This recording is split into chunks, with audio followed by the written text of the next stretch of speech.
V4U media நேயர்களுக்கு வணக்கம். நான் தான் உங்கள் ரியாஸ் அஹமத் பேசுகிறேன்.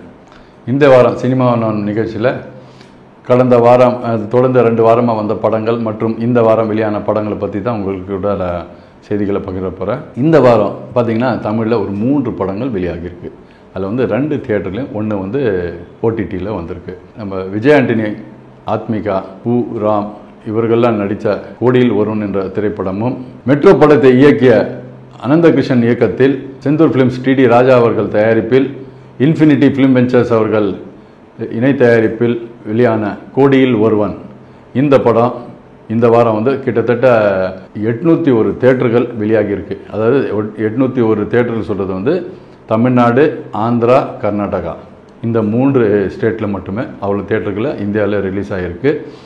இது போக பார்த்தீங்கன்னாக்கா ஹர்பஜன் சிங், லாஸ்லியா, ஆக்ஷன் கிங் அர்ஜுன், சதீஷ் இவர்கள் நடிப்பில் ஜான் சூர்யா, அதாவது JPR சூர்யா என்ற இரட்டையர்கள் இயக்கத்தில் செயின்ட் ஆன் ஸ்டுடியோஸ் அவர் தயாரிப்பில் ஃப்ரெண்ட்ஷிப் என்ற திரைப்படம் வெள்ளிக்கிழமைக்கு தியேட்டரில் வந்திருக்கு.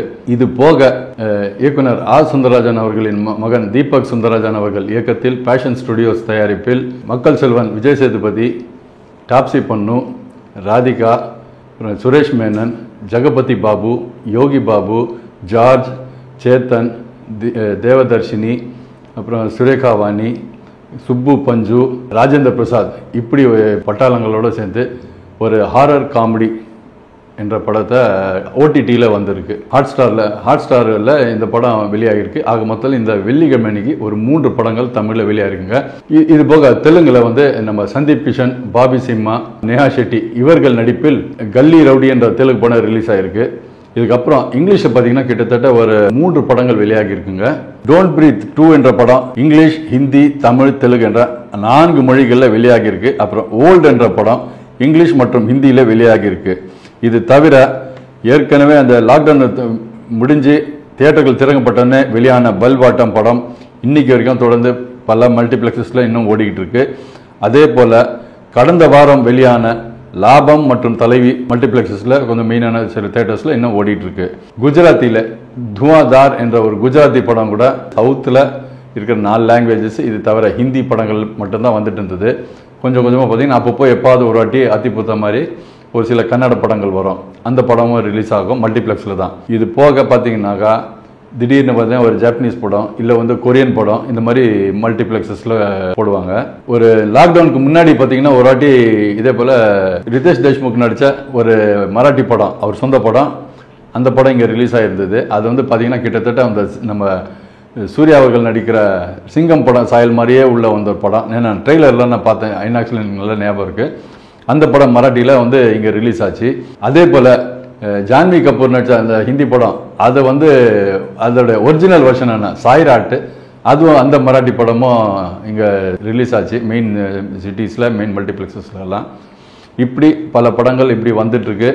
ஆனால் இன்னும் தொடர்ந்து பார்த்தீங்கன்னா அந்த லாக்டவுன் முடிஞ்சு வந்ததுக்கப்புறம் நிறைய படங்கள் வந்து தொடர் ஓட்டத்தில் வெற்றி பெற்று வந்துடுறது வந்து தொடர்ந்து ஆங்கில படங்களாகவே இருந்துகிட்ருக்கு. இந்த வாரத்திலேருந்து அநேகமாக அந்த தமிழ் படங்களுக்கு ஒரு சூடு பிடிக்கும்ன்ற ஒரு நம்பிக்கை இருக்குது. நிச்சயமாக என்ன இந்த கோடியில் ஒருவனில் வந்து இதற்கு வந்த படங்களை கோடியில் ஒருவனுக்கு அமோக ஆதரவு இருக்குது பாக்ஸ் ஆஃபீஸ் பொறுத்த வரைக்கும்.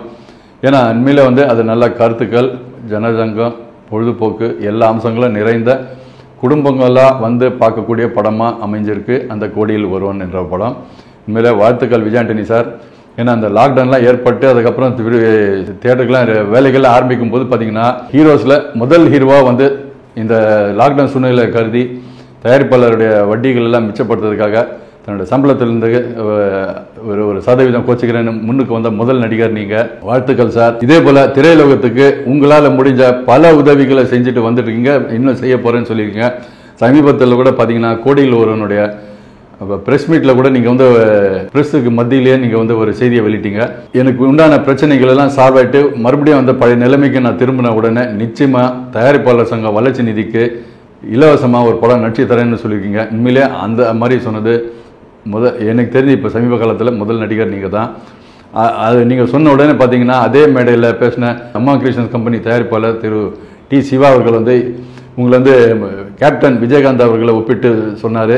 ஏன்னா இதுக்கு முன்னாடி வந்து இதே போல் ஒவ்வொரு நிகழ்வுலையும் முன்னுக்கு வந்து தானே முன்னுக்கு வந்து பல உதவிகளை திரையுலகத்தில் பண்ணிட்டு வந்தவர் கேப்டன் என்று சொல்லுவாங்க. அந்த பாணியில் இப்போ விஜயகாந்த் போல் இப்போ விஜய் ஆண்டனி இருக்கான்ற மாதிரி அன்றைக்கி எம்மா கிருஷ்ணன் சிவா சார் அவர்கள் சொன்னார். அதே போல் தான் நிச்சயமாக, ஏன்னா உங்களுக்கு மனசு நல்ல மனசு, அதை எண்ணம் போல் வாழ்க்கின்ற மாதிரி நிச்சயமாக உங்களுக்கு வந்து இனி வரப்போகிற படங்கள் கண்டிப்பாக ஜெயிக்கும். நீங்கள் மறுபடியும் பழைய நிலைமைக்கு வருவீங்க, நல்லா சாதிப்பீங்கன்ற நம்பிக்கை எங்களுக்கு.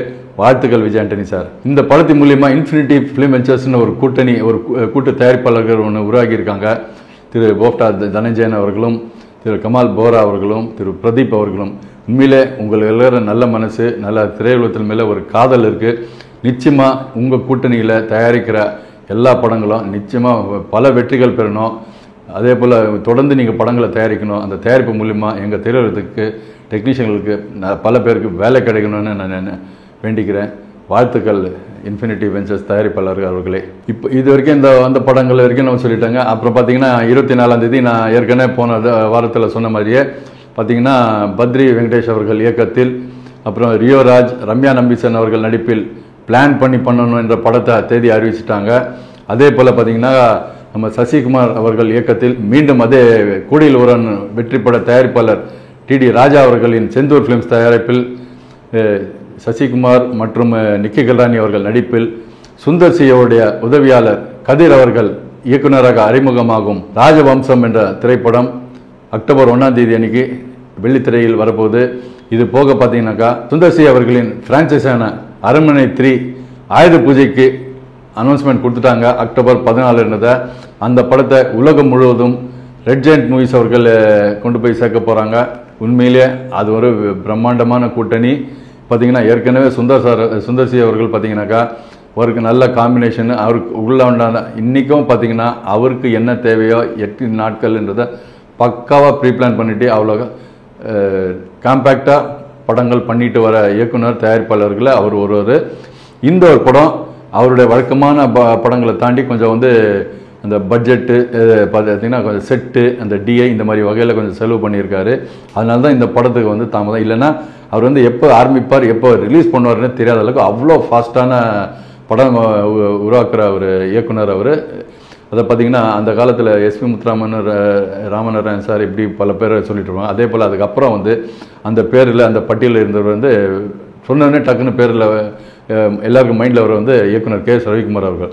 ஒன்று வந்து தயாரிப்பாளருக்கு உண்டான அந்த பட்ஜெட்டை தாண்டி போகிறது கிடையாது. அதே போல் அந்த சொன்ன நாட்களை விட அந்த குறைவான நாட்களில் முடிக்கக்கூடிய இயக்குனர் பேரில் கே. ரவிக்குமார் அவர்கள் இருந்தார். அதுக்கப்புறம் அந்த பட்டியலில் நம்ம சிங்கம் ஹரி கூட கொஞ்சம் அதில் சேர்ந்திருந்தார். அதுக்கப்புறம் போக போக அவரும் கொஞ்சம் நாட்கள் எல்லாம் கொஞ்சம் அதிகமாக வர ஆரம்பிச்சிச்சு. அது எனக்கு அதோட காம்பினேஷன் ப்ராப்ளமாக எதுன்றது எனக்கு தெரியாது. இப்போது அந்த பட்டியலில் அதே பார்த்திங்கன்னா தனக்குன்னு ஒரு பேனரு, தனக்கு உண்டான அந்த கான்செப்ட் அவருக்கு, அதாவது அவர் வந்து பார்த்தீங்கன்னா சுந்தர்சி என்ற பிராண்டை வச்சு தான் அவர் படங்கள் பண்ணுறாரு. ஹீரோ ஓரியன்ட் பேஸ்டு அந்த மாதிரி கிடையாது. அவர் படங்களில் ஹீரோஸ் இருப்பாங்க, ஆனால் அது வந்து சுந்தர்சி படம்ன்ற மாதிரி தான் சொல்லுவார். நான் அந்த மாதிரி தான் தொடர்ந்து அவர் படங்கள் பண்ணிவிட்டு வெற்றியும் கண்டு வந்துட்டுருக்காரு. வாழ்த்துக்கள் சுந்தர்சி அவர்கள், வாழ்த்துக்கள் குஷ்பு மேடம். இந்த படமும் நிச்சயமாக உங்களுக்கு வந்து பெரிய வெற்றி கிடைக்கும், அதில் எந்த மாற்றமும் இல்லை. இதே போல் இந்த அக்டோபரில் பார்த்தீங்கன்னா இன்னொரு படம் டாக்டரும் தயாராக இருக்குது. அதில் பார்த்தீங்கன்னா வந்து ஓடிடியிலே, அதாவது ஒரு குறிப்பிட்ட தேதிக்குள்ளே பார்த்தீங்கன்னாக்கா சேட்டலைட்டில் டெலிகாஸ்ட் ஆகுது. அதுக்கு இத்தனை நாட்கள் முன்னாடி அந்த படத்தை ரிலீஸ் பண்ணோன்ற மாதிரி அவங்களுக்குள்ள பேச்சுவார்த்தை நடக்குது. அதில் வந்து கொஞ்சம் திரையரங்கு உரிமையாளர்களுக்கும் தயாரிப்பாளருக்கும் ஒரு சின்ன பேச்சுவார்த்தை நடந்துட்டுருக்கு. அதுவும் சீக்கிரம் சால்வ் ஆகிட்டு அக்டோபர்லேயே டாக்டரும் வெள்ளித்திரையில் வரும் அப்படின்ற நம்பிக்கை இருக்குது. நிச்சயமாக அதுவும் வந்து டெக்னிக்கலாக ரொம்ப செலவு செஞ்சு உருவாக்கப்பட்டிருக்க அந்த படம், அதுவும் மாபெரும் வெற்றி படம்.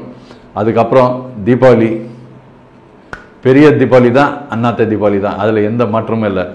கண்டிப்பாக ஜெயிக்கிறோம். கூட வந்து தம்பி சிலம்பரசன் டிஆர் அவர்கள் நடிப்பில் மாநாடு படமும் தீபாவளின்னு அனௌன்ஸ்மெண்ட் கொடுத்துருக்காங்க. பார்ப்போம், ஒன்றும் பெரிய பிரச்சனை கிடையாது. நான் வந்து சூப்பர் ஸ்டாரோட ரசிகர் தான். ஸோ குரு கூடவே சிஷியனை வரணும்னு ஆசைப்படுறாரு போல இருக்குது.